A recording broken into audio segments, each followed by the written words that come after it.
Chaque jour, Charles et Carole vous présentent la leçon de l'école du sabbat.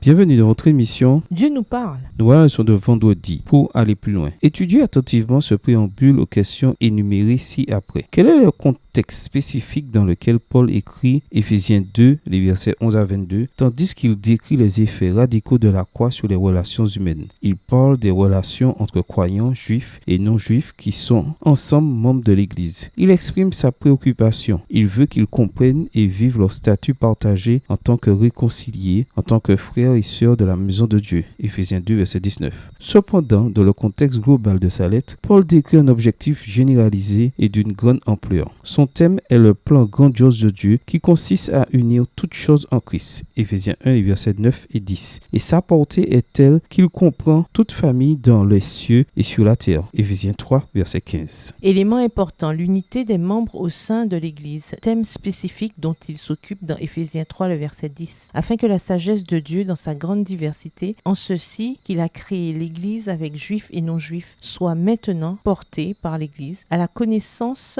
des principats et des autorités dans les lieux célestes. En concrétisant l'unité que Christ a gagnée à la croix, les croyants doivent manifester que le plan suprême de Dieu, unir toutes choses en Christ, a déjà commencé. Leur réconciliation manifeste le plan de Dieu pour un univers uni en Christ. Il est donc pertinent de se tourner vers Éphésiens 2, les versets 11 à 22, qui est au cœur du contexte global d'Éphésiens, si l'on veut trouver des principes bibliques pour un sujet d'importance aujourd'hui, les relations entre groupes de personnes, peuples et ou ethnies. À méditer. Quels principes bibliques concernant les relations entre ethnies sont donnés dans Éphésiens 2, les versets 11 à 22? En quoi ce passage offre-t-il une approche caractéristique et christocentrée du thème des relations que les membres d'un groupe ethnique donné doivent avoir avec d'autres groupes? Étant donné le plan de Dieu pour l'avenir de l'humanité, Éphésiens 1, les versets 9 et 10, et Éphésiens 2, les versets 11 à 22, en quoi est-il important que l'Église règle ses problèmes et conflits internes entre groupes ethniques? Quels problèmes latents entre groupes ethniques qui sont trop souvent cachés et ignorés existent dans votre localité? Quel rôle positif votre Église peut-elle jouer en manifestant l'œuvre d'unification que Christ a déjà accomplie à la croix? De quelle manière pouvez-vous participer à cette œuvre?